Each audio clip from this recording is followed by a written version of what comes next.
అస్మద్గురుభ్యో నమః. శ్రీమౌద్గల్య శ్రీవత్ససగోత్రజాతౌ శ్రీ అప్పలార్యరత్నమార్య తనూభవౌ ద్వౌ శ్రీమచ్చటారిచరణాంబుజచంచరీకౌ శ్రీరంగరామానుజదేశికౌస్తు. ధర్మరాజకృత దుర్గాస్తవంలో ఇప్పుడు ఇంకొక చక్కటి శ్లోకం రాబోతోంది. ఇది మీరు మంత్రముగా వినియోగించుకోవచ్చు. ఎలాగంటారా, కొత్త చోటికి వెళుతున్నారు, ఉద్యోగానికో చదువుకో మరో దానికో, లేదా మన ఇంట్లో అమ్మాయి పెళ్ళయి అత్తవారింటికి వెళుతోంది. అలాంటి సందర్భంలో ఏదైనా భయం మనస్సులో ఉన్నట్టయితే, అయ్యో కొత్త చోటు ఉండగలము లేవు ఇలాంటి ఏమన్నా ఉన్నట్టయితే, ఒక్క 7 రోజుల పాటు ఈ శ్లోకాన్ని రోజుకి 27 సార్లు చదువుకోండి. అంతే, ఎక్కువ వద్దు. ఓపిక ఉందే పూజ చేసుకోండి, లేదు ఏం పర్వాలే, 27 సార్లు చదువుకోండి. లేదంటారా 3 సార్లు మనసులో అనుకోండి. క్షేమం కలుగుతుంది. వెళ్ళే కొత్త చోటు కూడా క్షేమం కలుగుతుంది మీకు. ఆ శ్లోకం చూడండి, ధర్మరాజు చెప్పిన మాట. వింధ్యే చైవ నగ శ్రేష్ఠే తవ స్థానం హి శాశ్వతం కాళి కాళి మహాకాళి ఖడ్గ ఖట్వాంగధారిణి. అమ్మా, నీకు నమస్కారం చేస్తున్నావమ్మా. దుర్గా అని పిలవనా, యశోదా గర్భ సంభూత అని పిలవనా, కుమారి అని పిలవనా, ఏ పేరు పెట్టి పిలవాలమ్మా? లోకల్లో అందరూ నేను ఏ పేరుతో పిలుస్తారు తెలుసు నాకు. కాళీ జత ఇబ్బంది లేదు, జత ఒత్తు పలకం, ఖాళీ అని పలకం కదా. అప్పుడప్పుడు యూట్యూబ్లో స్తోత్రాలు వస్తుంటాయి. శాకంబరి అని రావాలి, స్వచ్ఛంగా శేకంబరి అంటాడు ఒక్కొక్కడు దుర్మార్గుడు. మంత్రం మారిపోతుంది. అదే సకలం అంటే అన్నీ అని అర్థం. ఈ సకలం సరిగ్గా పలకుండా శకలం అన్నాడు. శకలం అంటే ముక్క అని అర్థం అనమాట. ఖండఖండాలు చేస్తే శకలం అది, సకలం అది. అలాగే ఇంకా చాలా అర్థాలు ఉన్నాయి. అసలు అర్థాలు మారిపోతుంటాయి అక్షరం మార్చామంటే మనం. కాబట్టి అది గుర్తుపెట్టుకోండి, జాగ్రత్త. ఇక్కడ కాళి హాయిగా ఉంది, ప్రాణానికి ఎక్కడా ఇబ్బంది లేదు అదనమాట. అంచేత కాళి కాళి ఏంటంటే కాళి మహా అయితే 4 పక్క తగ్గుతుంది అది. అంచేత కాళి కాళి మహాకాళి ఖట్వ ఖడ్గ ఖడ్గ ఖట్వాంగధారిణి. వింధ్యే చైవ నగశ్రేష్ఠే తవ స్థానం హి శాశ్వతం. అమ్మవారి పీఠాలు 108 చోట్ల ఉన్నాయని, కొన్ని చోట్ల 24 ఇలా ఉన్నాయి. చాలా అవన్నీ చూసుకోండి మీరు జాగ్రత్తగా. కానీ ఇక్కడ చెప్తున్నాడు, వింధ్యే చైవ నగశ్రేష్ఠే తవ స్థానం శాశ్వతం. ఈ శ్లోకంలో హి అనే అక్షరం ఉందండి, అర్థం లేదు దానికి. వాల్మీకి వ్యాసుడు ఈ హి తు హి చ స్మ వై అని 5 అక్షరాలు ఉంటాయి. ఎందుకు వాడతారో తెలియదంటారు చాలామంది సంస్కృతం చదువుకున్న వాళ్ళు. నమస్కారం. ఆఖరికి కాళిదాసు కూడా వేళాకోళం చేసేవాడు వ్యాసుని. చకార కుక్షి అన్నాడు, ఆయన చోట్ల చకారాలు పెట్టేస్తుంటాడని చెప్పి. బాబు, మహాకవులైన వాళ్ళు ఏ అక్షరం ప్రయోగించినా వృధాగా ప్రయోగించరు వాళ్ళు. అది గుర్తుపెట్టుకోండి. చకారానికి అర్థం ఏంటో తెలుసురా, నాట్ ఓన్లీ బట్ ఆల్సో అని చెప్పి. తూ అంటే వేళాకోళం చేయొచ్చును, లేదా ఆశ్చర్యాన్ని సూచించేందుకు ఉన్నాయి అర్థాలు, పక్కనట్టే పెడదాం. ఇక్కడ వింధ్యే చైవ నగశ్రేష్ఠే తవ స్థానం హి శాశ్వతం. అమ్మా దుర్గాదేవి, వింధ్య పర్వతముల లోపల నువ్వు ఉంటావు. నగశ్రేష్ఠేచ, నగశ్రేష్టము కొండలలోకెల్లా గొప్ప కొండేది అంటే కొండల్లో నెలకొన్న కోనేటి దారివాడు. కానీ అంతకంటే ఎత్తైన కొండేది హిమాలయ పర్వతం. అక్కడ హిమోన్నగం, అక్కడ ఉంది కొండ. హిమాలయ పర్వతాన్ని గురించి ఎలా వర్ణించాడు తెలుసా కాళిదాస్ మహాకవి కుమార సంభవంలో, సరదాగా చూసుకోండి. అలాంటి కొండ అంటే వింధ్య పర్వతము ఇక్కడ ఉండగలవు నువ్వు, అక్కడ ఉంటావు. వింధ్యే చైవ నగశ్రేష్ఠే తవ స్థానమి. చకారంతో నాట్ ఓన్లీ బట్ ఆల్సో. హి ప్రసిద్ధి, హి అండంలో ప్రసిద్ధి సూచించడానికి అనమాట.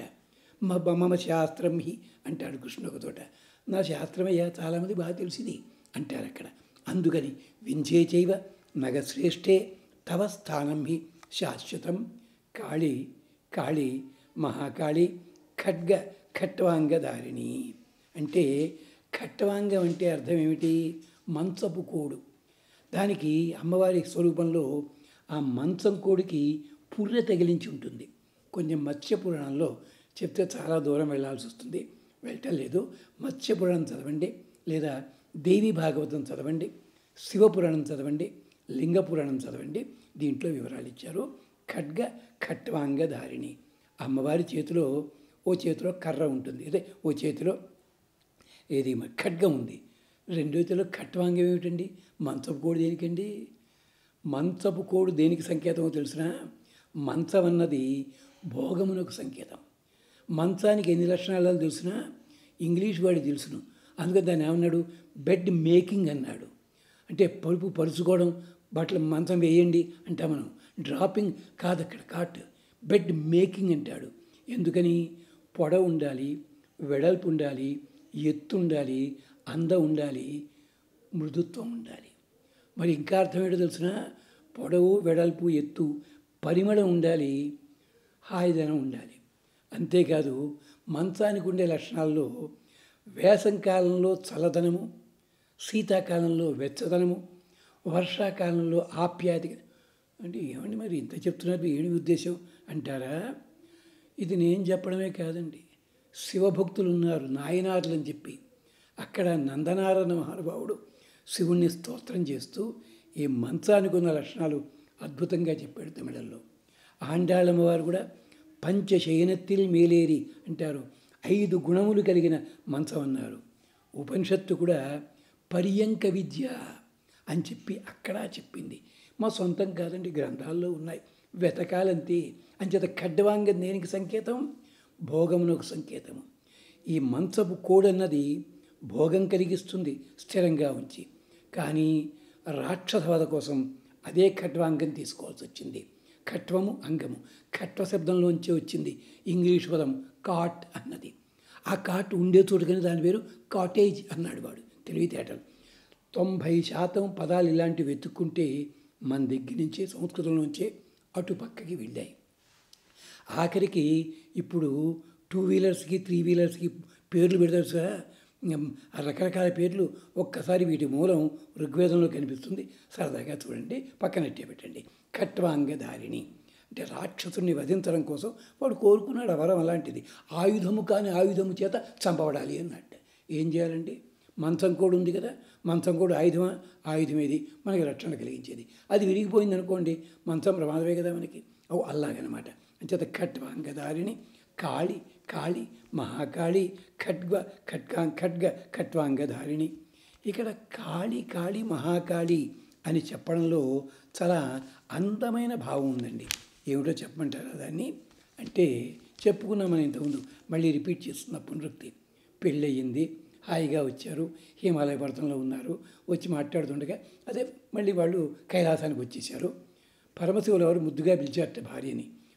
చక్కటి పేర్లు ఉన్నాయి కదా, ఉమా ఉంది, మరొకటి కాళీ అని పిలిచాట ఆయన. నల్లపిల్ల అన్నట్టు తట్టుకుని కోపం రాటండి, అవి నల్లగానే ఉంది నిజమే, కాదని అంటల్లా. నల్లపిల్ల ఎందుకండి అక్కల్లా అనవసరం గారు అంటే భార్యని ముద్దు పేరు పెట్టి పిలిస్తే చాలా ఆనందంగా ఉండాలి, పిలిచాడు. ఆవిడ పాపం కోపం వచ్చి, అవును మీకోసం ఆ తిండి మానేసేసి ఆకులే తింటూ అపర్ణ అని పేరు పెట్టుకున్నా, మా అమ్మ నాన్న చెప్పిన పని వద్దని మానేస్తే ఉమా అని పేరు వచ్చింది. ఇలాంటి పేర్లు, పార్వతీదేవి అంటే పర్వతరాజు కుమార్తె, ఇన్ని పేర్లు ఉండగా మీకు ఖాళీ పేరు గుర్తొచ్చిందా? ఇక మీకు మీకు అవసరం లేనందో నాకెందుకు అని వెళ్ళిపోయింది ఆవిడ. తపస్సు చేసింది, శరీరంలోంచి క్రోధం వల్ల ఈ నల్లదనం అంతా బయటికి వచ్చింది. ఆవిడ నల్లటి రూపం ధరించింది, ఆవిడ కాళి కింద మారింది. ఇంద్రుడు వచ్చాడు, అమ్మా ఈమె నా చెల్లెలు అవుతుంది, మరి చెల్లెలకు పుట్టిల్లు చూపించాలి, మంచి ఇల్లు చూపించాలి, నేను వింధ్య పర్వతాల్లో అట్టే పెడతాను ఈవిడ్ని. ఆవిడ పేరు వింధ్యవాసిని. రాబోయే రోజుల లోపల రాక్షస సంహారం కోసం నాకు సహాయపడుతుందమ్మా అది. ఇప్పటికీ వింధ్య పర్వతాల్లో ఆ బోర్డర్ ప్రాంతాల లోపల వింధ్యవాసిని అని అమ్మవారి దేవాలయం ఉంది. అందుకని కాళి కాళి మహాకాళి వింధ్యే నగరి శ్రేష్ఠే ఉంటావమ్మా నువ్వు అంటే కొండలా స్థిరమైన భావన కలిగిన దానివి, కొండ గుహలాపల లోతైన భావం కలిగిన దానివి తల్లి. చేత మమ్మల్ని రక్షించవమ్మా. ఒకప్పుడు మేము కొండల మీద నిలబడ్డంత గొప్పతనం కలిగిన వాళ్ళం, ఇవాళ గుహలోపల దాక్కోవాల్సిన పిల్లల్లాగైపోయాం మేము. రక్షించు తల్లి అంటున్నాడు ధర్మరాజు. స్తోత్రం చేస్తూనే అందంగా చేస్తున్నాడు. ఇది విచిత్రం. పక్కన ఎవరున్నారండి?